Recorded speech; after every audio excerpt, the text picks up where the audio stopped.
where you got the information from, and so that we know like what works in terms of marketing these info sessions. That'll be great. Thank you in advance. And with that, I think I'll hand the mic over to Lisa.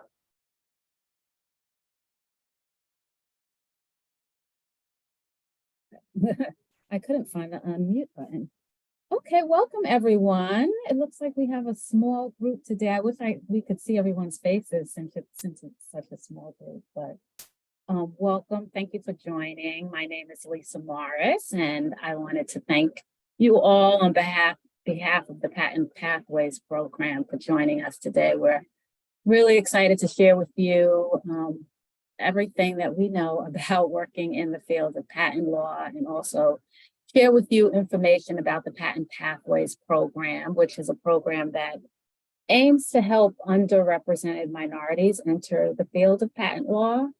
And so today we put together a short little presentation, a PowerPoint presentation, where we'll talk about what patent law is, some of the myths about practicing in the field, and then we'll talk a little bit about the Patent Pathways program, which, as I mentioned, aims to help underrepresented minorities enter the field. It's a training program as well.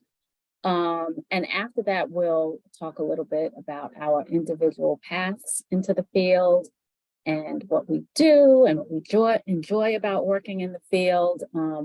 And this is such a small session, so please feel free to jump in at any time with any questions that you may have. You know, we mean to have this session be interactive, and so if you have any questions, just put them in the chat, and we will be sure to address your questions. And regarding that, I just found that I can allow the participants to talk. So I just changed that setting. So Cool. Young-hae just raised his hand, and David also, both of you, I let you, I enabled you to talk. So if you want to talk, I think you can unmute yourself and ask us questions directly, or if that doesn't work, just feel free to put the questions in the chat. Yeah, Young-hae, did you have and I hope I pronounced your name correctly, did you have a question? Your hand was raised.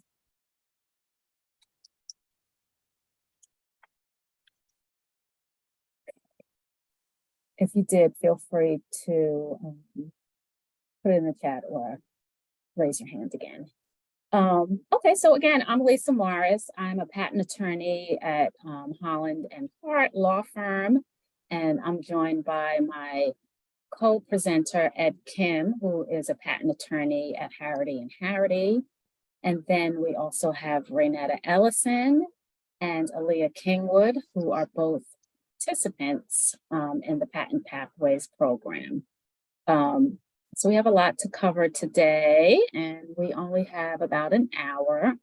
So before we get started, I guess, Ed, you can go to the next slide. We wanted to see if anyone knows who this person is. And if you do, you can raise your hand, put it in the chat. Give me a second. Okay, so that's Lonnie Johnson. And he invented one of the best-selling toys. Yes, yes, you got it, David, the Super Soaker creator. You can. Nice. So yeah, he invented one of the best-selling toys of our time, and he was a NASA engineer at the time that he created the Super Soaker, and he really understood the value of his invention, and so he obtained a patent. And this is the face of the patent application, or patent publication rather, that is associated with his invention. Okay, and so with that, I will turn it over to Ed to talk about, what patent law is. Okay, thank you, Lisa. And yeah, I'm surprised you knew who the person was just by looking at the photo. That's great, David. So I know, according to the poll, I think one of you know about the patent field, and some of you don't know about the patent field. And however, everyone's interested in joining the patent field. So I'm going to give you a quick overview of like how the patent field is divided into. We will say mainly 3 categories. So one category is obtaining rights for patent protection, which we refer to as patent prosecution. This is applying for a patent at the USPTO being US Patent and Trademark Office, and getting a patent. So the whole life cycle of applying to getting a patent. Enforcing patent rights. This is what happens after you're granted a patent when there's a dispute among parties, whether they were infringing somebody else's patent, whether you're suing somebody or you're being sued. And then what another area in the patent field is the buying and selling and licensing patents, which we consider as patent transactions, IP transactions, IP meaning intellectual property. Enforcing patent rights, we generally know it as patent litigation, right? Like when disputes happen. And buying, selling, licensing patents are basically when you're selling your IP asset, you're licensing it, whether it be like M&A deals or joint ventures, or just pure licensing. And that's, like I said before, it's considered, there's a couple names for it: IP transactions, patent transactions, and whatnot. So those are the big 3 areas that people can work in terms of the patent field. So we're going to be covering a little bit about a couple of myths and some questions that people have regarding the patent field. And let's use the chat again for here to answer some questions. I'll be asking everybody some questions. So statement of PhD is needed, is required to become a patent agent. Does anybody know if this is true or false? I'll give you a couple of seconds. Okay, one person said false. And that is correct. A PhD is not required, although the PhD you can allows you to take the patent bar exam, which you need to become a registered patent agent at the USPTO. I'll talk about it a little bit more. However, a STEM degree is kind of required. So in order to become a patent agent, you need to take the patent bar exam, which is administered by the USPTO. And once you pass the exam, you are officially a registered patent agent. What a patent agent registration does is it certifies you to represent an inventor or an applicant, represent the applicant or the inventor in applying for a patent at the USPTO. So it certifies you to be an agent on behalf of the applicant or inventor to deal with the dealings with the USPTO in terms of getting a patent. How about this? Law school is necessary to work in the patent field, to become a patent practitioner. What does everybody think? And law school is too difficult and expensive. These are the common statements that we run into.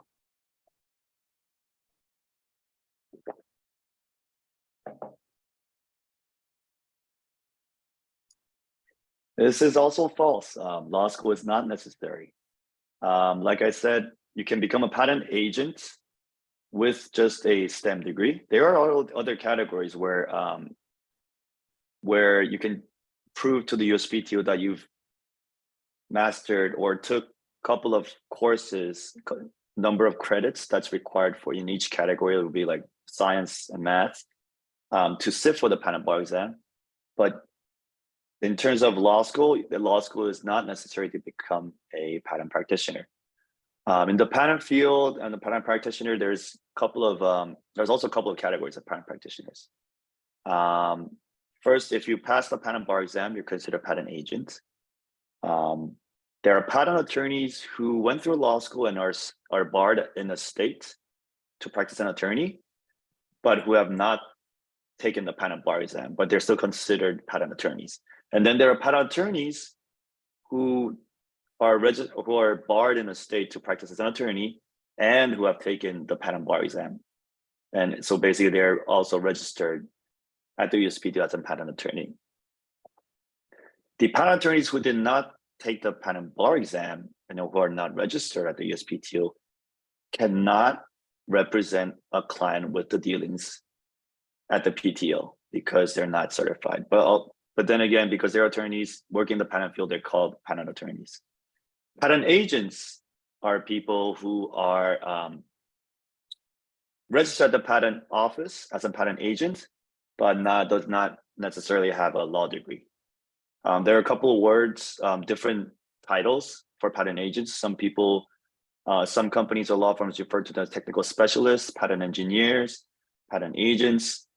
And also there's another category of people who work in the patent field, but who doesn't have any of the above, meaning not registered at the patent bar at the USPTO, nor an attorney.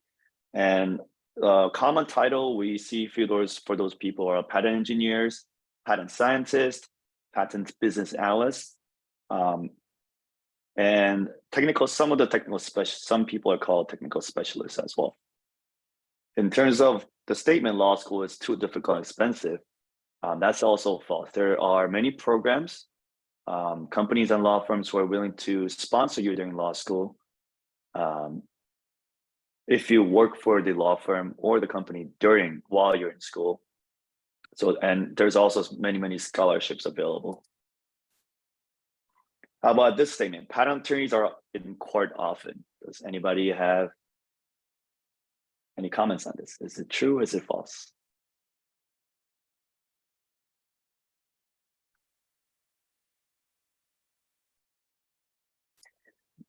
This is also false.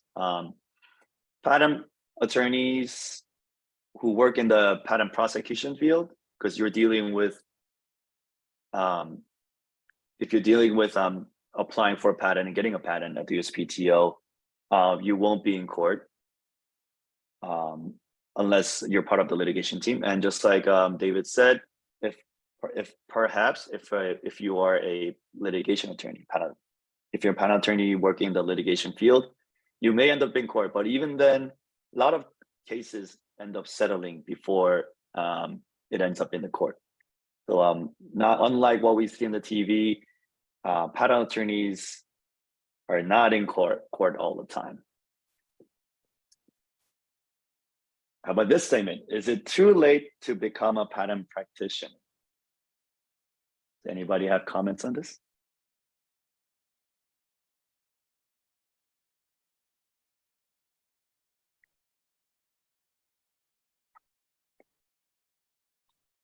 It's never too late. The patent field is full of people at all stages in life. There's plenty of people who chose the patent field as a second or third career. Like, for example, last year who went through this program called Patent Pathways program. There were working professionals who's worked as engineers or scientists for over a decade and who decided to join the patent field later on. So it's never too late to become a patent practitioner.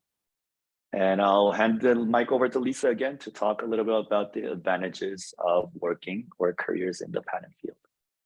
Yeah, so there are many advantages, we think, of working in the patent field, and here are just a few of them. So one is work-life balance, and I like to think of this more as the ability to have a career that's sort of flexible and fits your lifestyle, particularly if you are practicing in the area of patent prosecution. And that is because in that area, you're actually helping inventors to get their inventions patented. So you're helping them to file patent applications. And then that type of work, you're working with the PTO, as Ed had previously explained.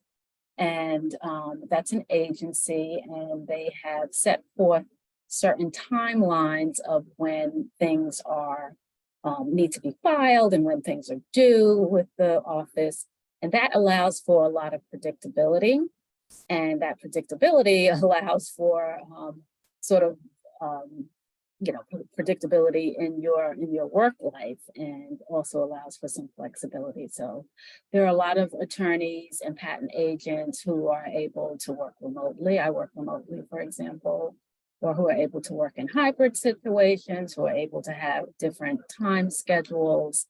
You're often working in prosecution, you're often working alone, so there's not so much of a reliance on, teams where you have to be together at a certain time. So that allows for a lot of flexibility, and which hopefully translates into work-life balance. Then there's a lot of promotional potential, both on the patent agent and the patent attorney side. There's just a lot of room for growth upward and then also outward, as there are opportunities to use your experience in other areas of IP, intellectual property. For example, doing trademark work, doing licensing work, doing copyright work. They're just all, there are many different sort of adjacent areas that you can use your skills as a patent practitioner in. And then it's financially rewarding. So we have a chart here that shows for patent attorneys, what patent attorneys coming out of school, going into big law firms are making. And so generally when a student graduates from law school and they go work at a firm, they are generally coming into the firm in a class of other recent graduates who graduated in the same year as them, and then they're moving through the firm with their cohorts. And so generally speaking, at these large law firms, the first year associates are making they're coming in making $215,000. And then as they progress through the firm each year, you can see the increase in the salary. So there's a lot of potential to make good money in the field.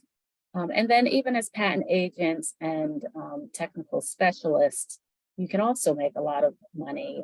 So the starting salary, as noted here, is about 75 to 115K, which is nothing to sneeze at. That's just the starting salary. So it's very financially rewarding as well. And to talk about a few more advantages and careers in the patent field, this allows you to be in the forefront of technology and have a direct impact on innovation, especially if you're in patent prosecution. You'll be talking to inventors about the inventions that they're creating, and you'll be always on the forefront of technology.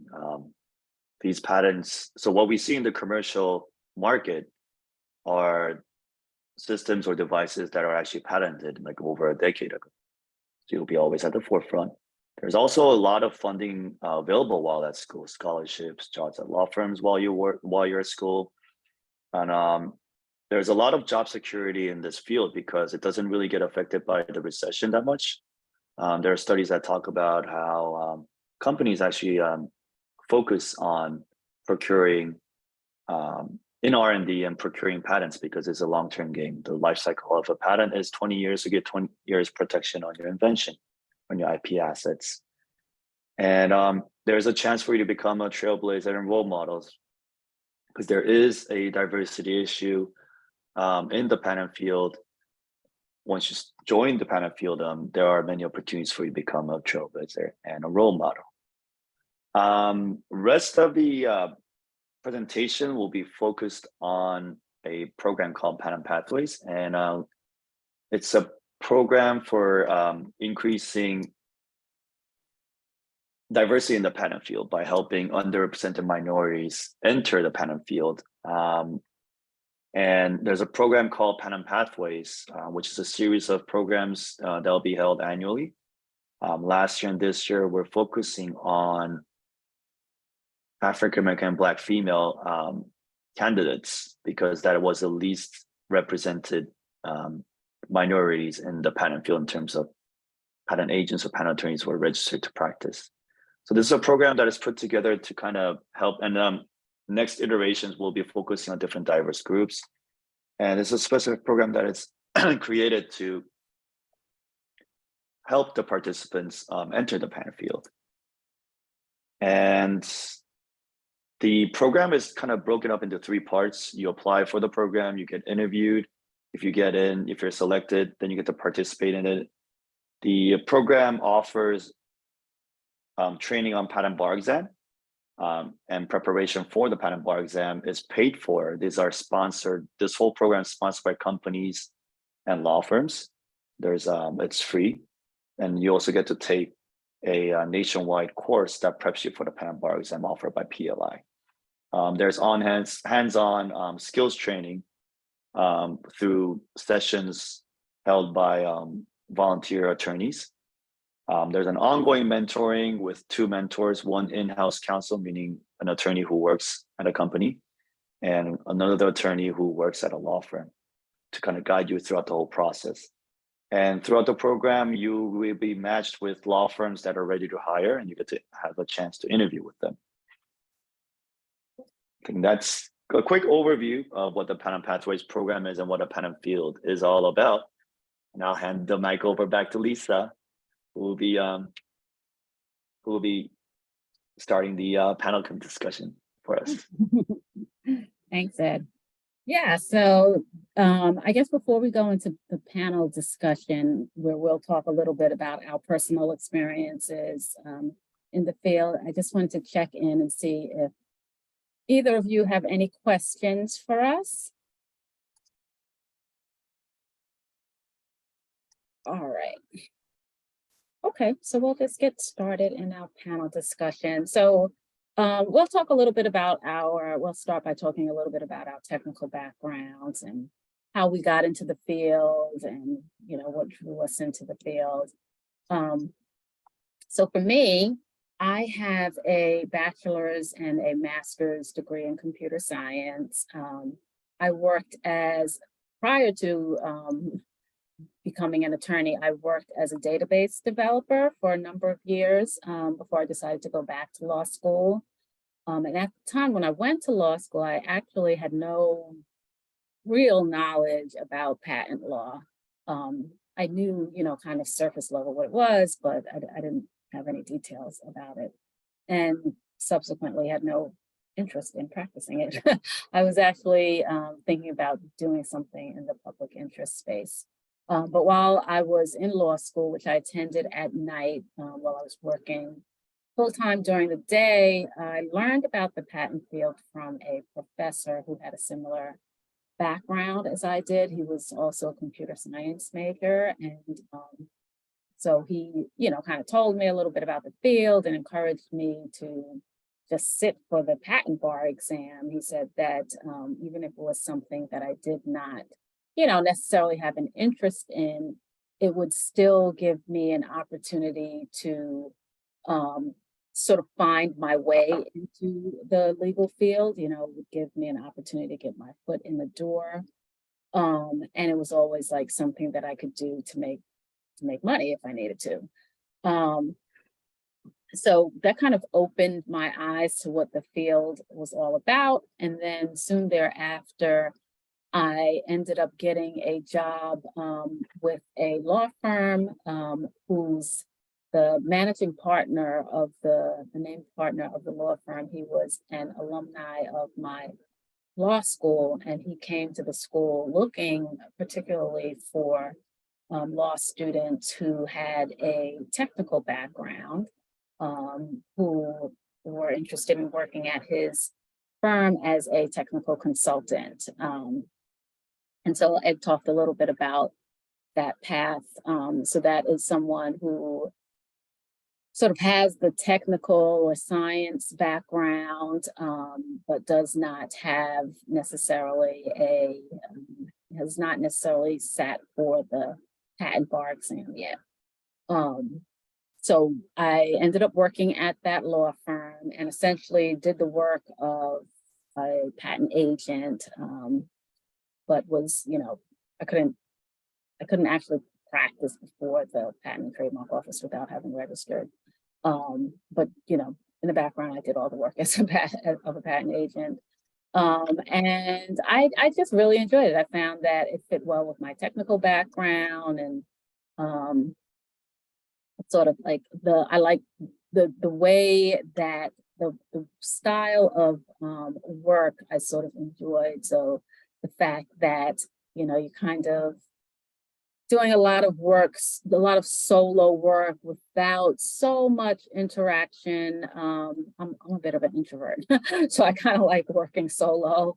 And so there's not like a whole bunch of team work. And it gives, for me, it gave me a chance to sort of have time to think about the work that I was doing without having to be, sometimes when you're working sort of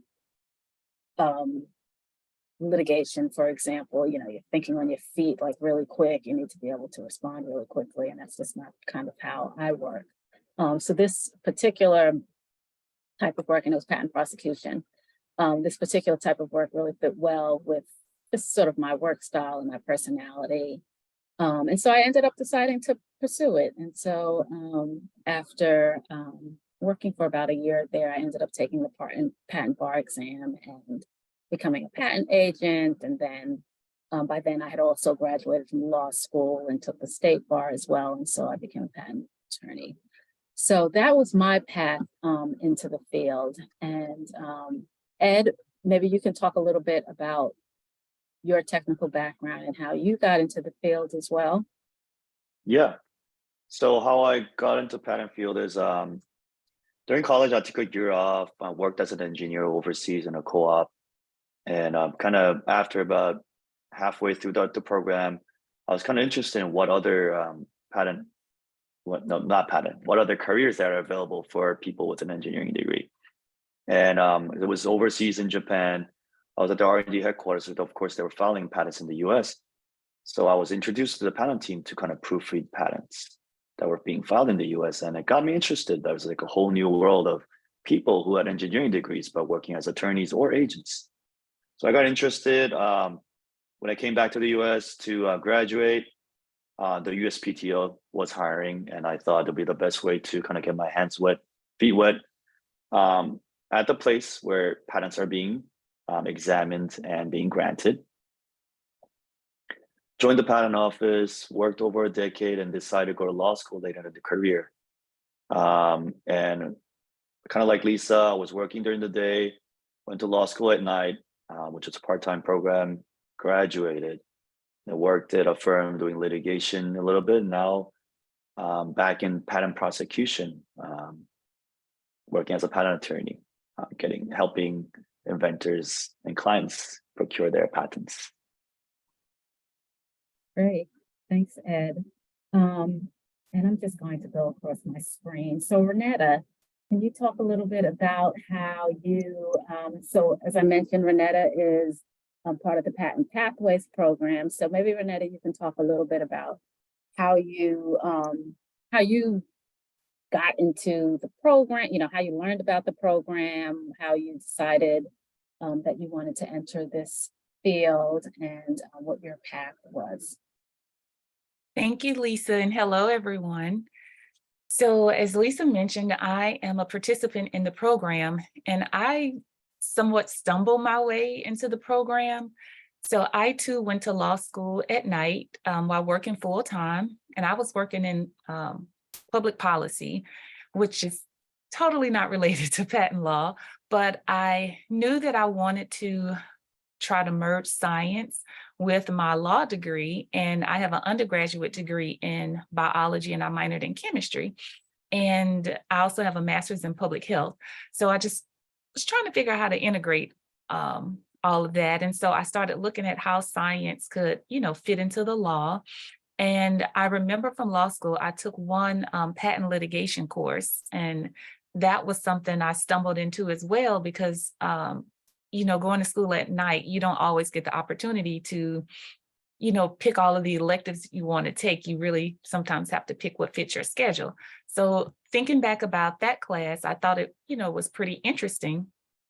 And so just kind of through online searches, I found my way to patent law. And then I joined some bar associations that had intellectual property sections. And from that, I started, learning about patent law, participating in webinars, meeting people. And someone told me about a life science patent academy. And it was through participating in that patent academy that I learned about patent pathways. And so I applied to the program, I interviewed, I was accepted.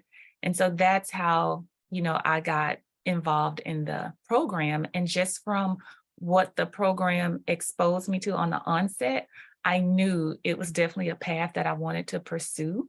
And it definitely is just a good fit with, if you're interested in science, whether it's life science, engineering, you get exposure to all of that. And you really see how what you enjoy from a scientific perspective has such a, broad reaching impact.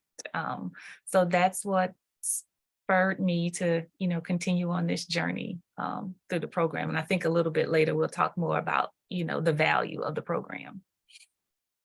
Yes, thank you, Renetta. Welcome.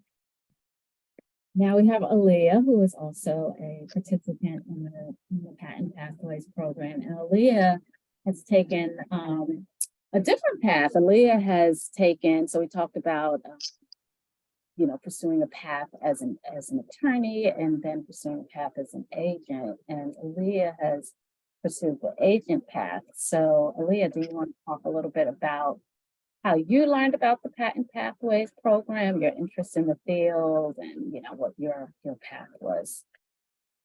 Hello, everyone. I have a electrical engineering background. My bachelor's in electrical engineering, and I think like after I graduated, I got an email through like my school email talking about like a patent basics course. And so once I graduated in 2020. That was during COVID. So I was in an awkward space trying to figure out, like, find a job. And so I'm at this point, I'm just doing anything just to kind of fill my time. So I took a patent basics course, and through that course, I guess I was in the loop of like Harity. Harity was one of the law firms who provides the course to the Patent Pathways program. And so they reached back out and said, hey, would you be interested in joining this program? I'm like, so I get to Googling, like, even more, trying to figure out what a patent was. And I'm like, yeah, sure. So I interviewed, got accepted. And throughout the program, we had mentorship and took the patent class. And then they set us up with some law firms to interview with. And I was able to get an offer from a law firm. And so now I'm a technical specialist and soon to be patent agent as well. But I just have a bachelor's in engineering, and I'm still practicing in the field. So no matter where your background is, as long as you have that STEM background, and yeah, you definitely can practice as an agent. So that would be my next step. I'm a tech spec now, then I will be soon be a patent agent, and just with a bachelor's degree. So yeah. Thanks, Aaliyah. Yeah, so Aaliyah it has, as I mentioned, pursued the patent agent path. And so for that path, you just need to have a college degree, a bachelor's or a master's in certain science, engineering, or computer science degrees. And that's actually changing, like, as we speak. But for now, those are the degrees that will allow you to get into the patent, to allow you to sit for the patent bar exam, which Aaliyah will do and become a patent agent. And I guess one thing I forgot is patent examiner. Yeah, that's another career category, I guess. Working for the government at the USPTO, basically reviewing and examining patents, making sure what you're claiming as an invention is not already out there.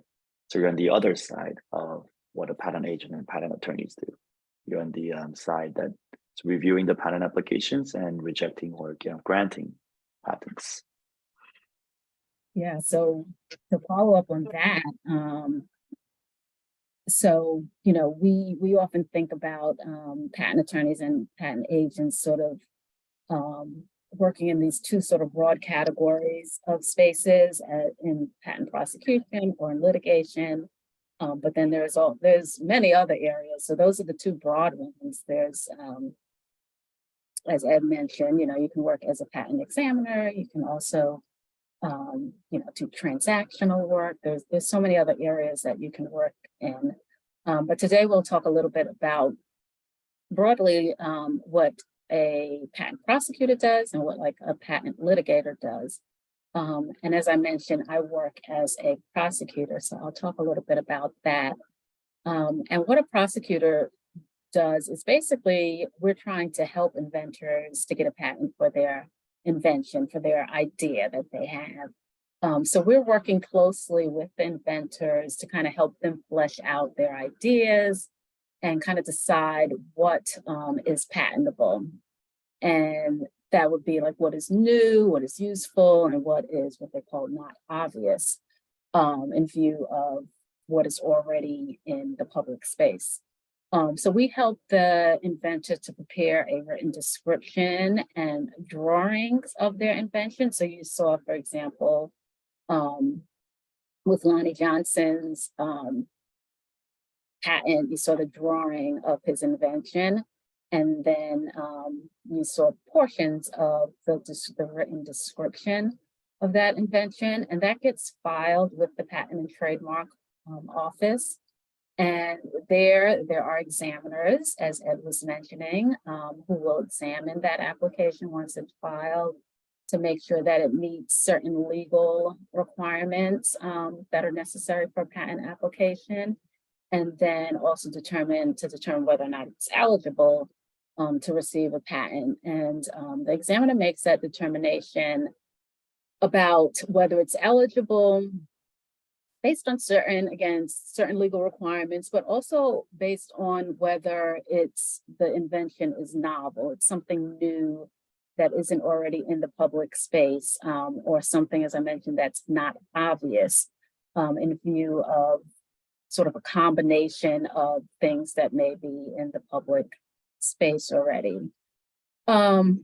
So a patent agent or a patent attorney who is doing prosecution work will communicate with the Patent and Trademark Office through the examiner on behalf of the inventor, and they sort of have to advocate and explain to the inventor why their client's invention is different from what the examiner or the patent office may say.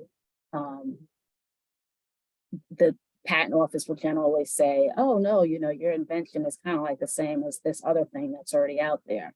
And you have to explain why it's different. So that's kind of where your science and engineering and technical degrees will come into play. You need to really have a understanding of that whatever technology your inventor's invention is related to. Having that understanding of that technology will help you to understand the nuances between your client's invention and between what the patent and trademark may be holding up as another invention that is the same as or similar to the client's invention. So being able to understand that technology is important in that part of the prosecution process. So you're going to be communicating with the Patent and Trademark Office. All this communication is done in writing, generally speaking. We sometimes have what we call examiners interviews, which are generally done by telephone, and they're usually just these short sort of informal conversations that last about half an hour or so, where you're trying to perhaps convince the examiner of your position or trying to better understand the examiner's position and kind of reach some kinds of agreement. But it's all very informal, those kind of conversations. And you're not, as Ed mentioned, you're not in court. This is a practice that is before an agency, the Patent and Trademark Office.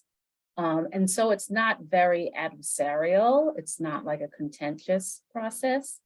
But there is a lot of back and forth. And so it can take like a long time at times for these patents, to these applications to come to fruition and turn into patents. And so sometimes it can take years, like that you're going back and forth over one application, one invention with the Patent and Trademark Office.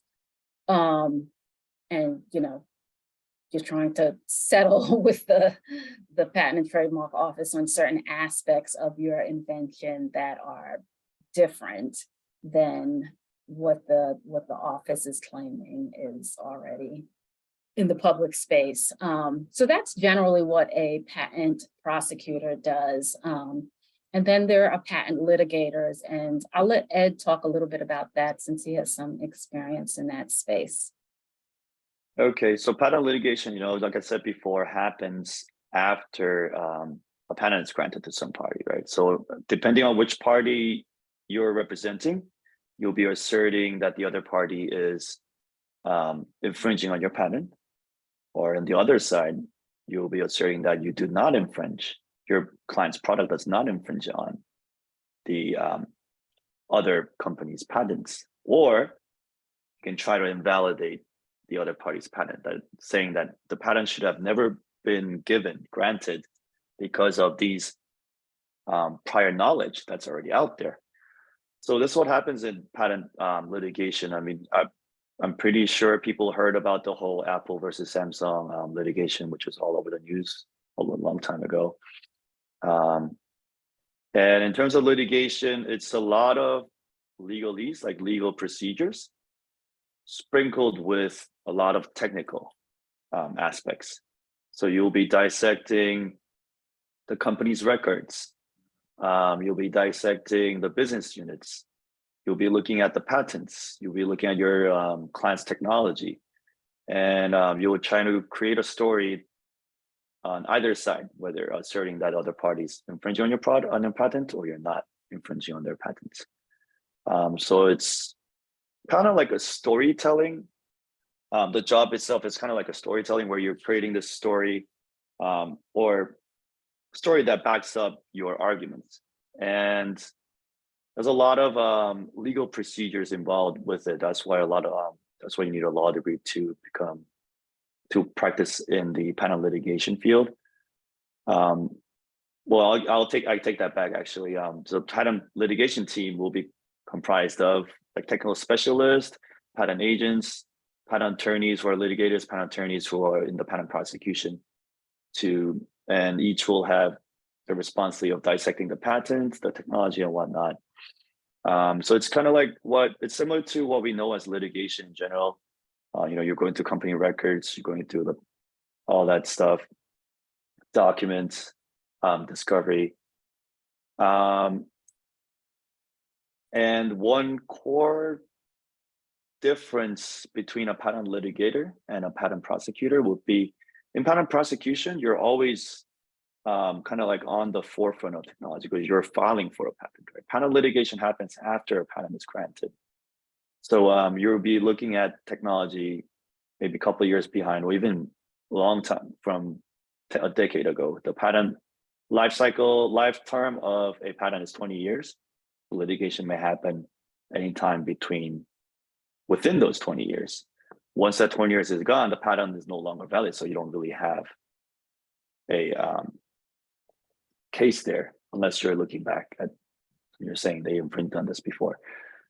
So that's what patent litigation is in a nutshell. Thanks, Ed. And so, yeah, so if you're like thinking about the field and you're trying to figure out like, oh, well, would I like that, or would I like to do prosecution or litigation? Like when I started, I had no idea like what the different areas were, or once I learned which one I would like better. And they just placed me in prosecution. So that's what I ended up doing, but I do like that better. It does work well with my style of the way I like to work. But as thinking about it, you can probably think about your personality maybe and the way you like to work. So as I mentioned before with prosecution, it's just like much more predictable. You know, you're communicating with the PTO and it's done in accordance with like timeframes that they set up. And so you generally know like well enough in advance about when something is going to be due. And so you can kind of schedule your work and even your life around that.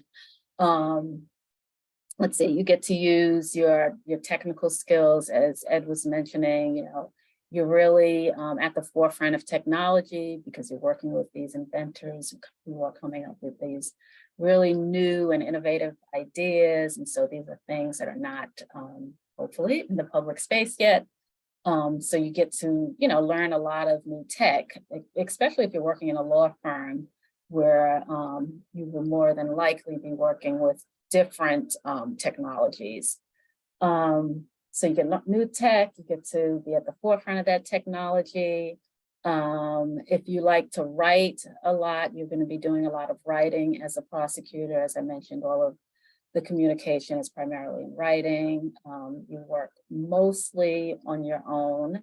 There is some teamwork, but it's primarily solo kind of work. Since it's outside of the courtroom and, you know, you're not in front of the court or you're not on the other side of a litigant, it's not really contentious or adversarial. So if that's not your thing, then maybe prosecution would work for you.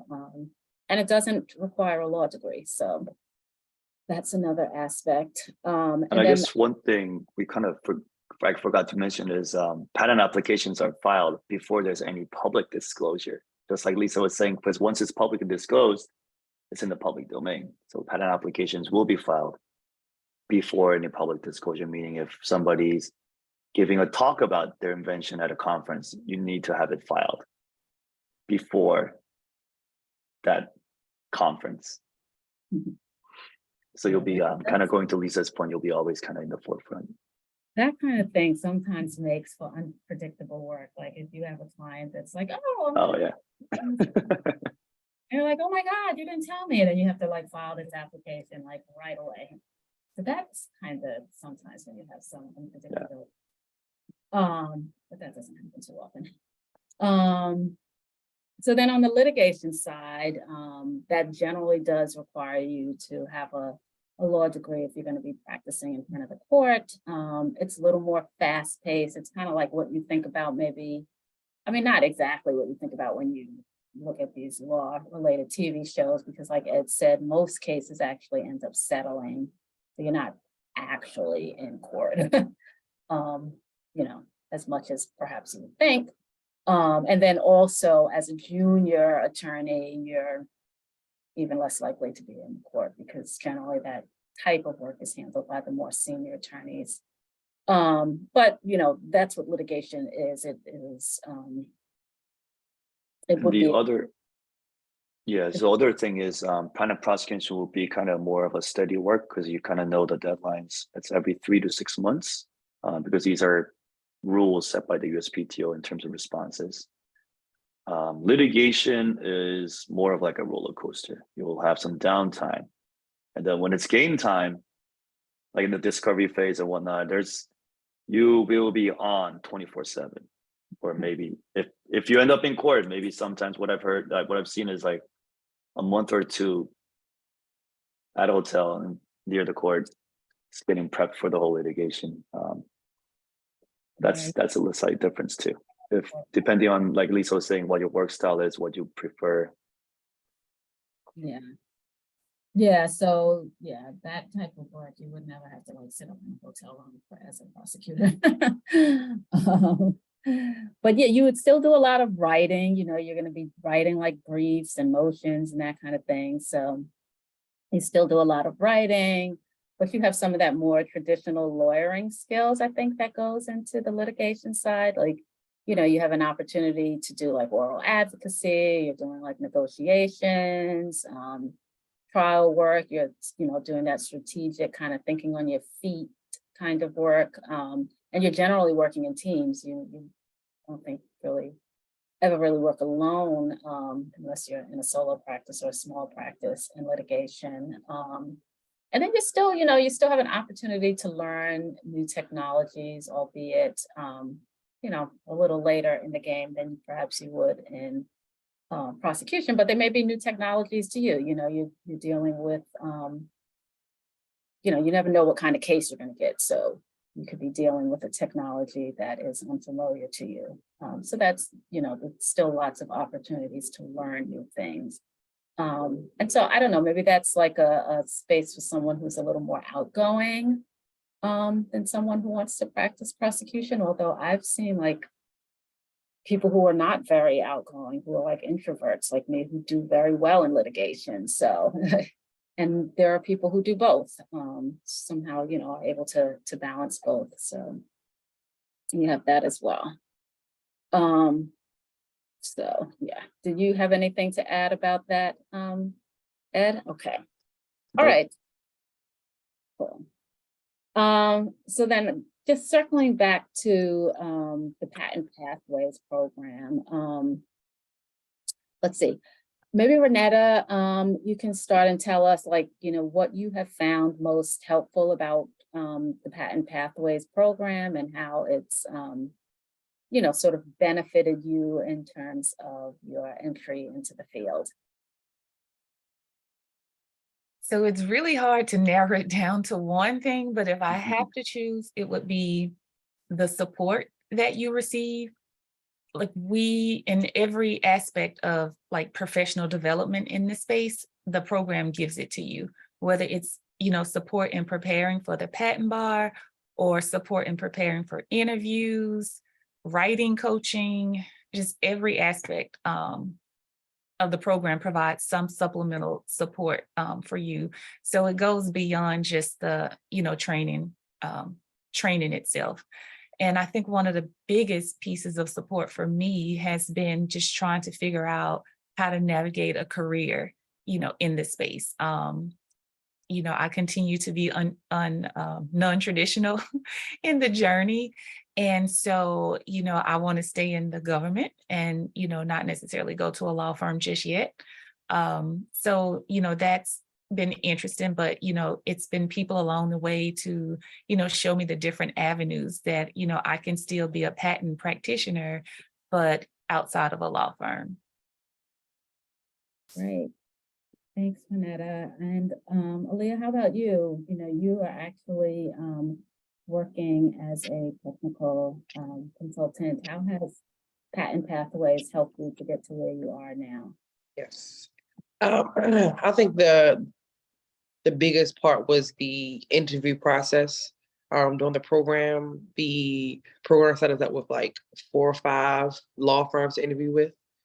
And that allows you to kind of get, you know, interviews are anxiety ridden and they kind of are scary, especially a law firm. You don't know what to expect. And so interviewing with so many of them, I kind of gained experience for each one.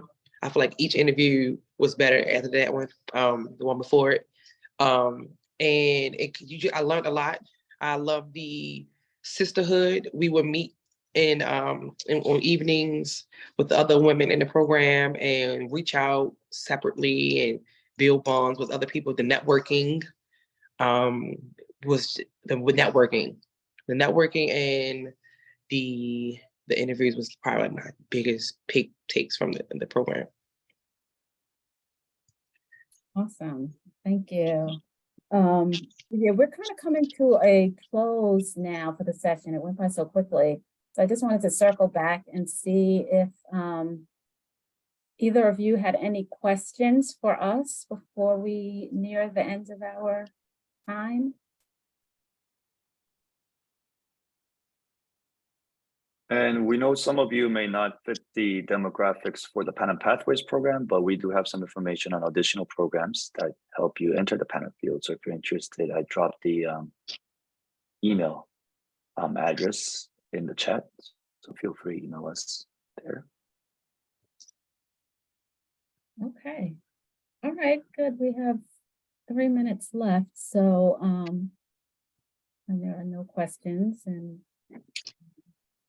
yes, we were happy to give you our time and share this presentation with you.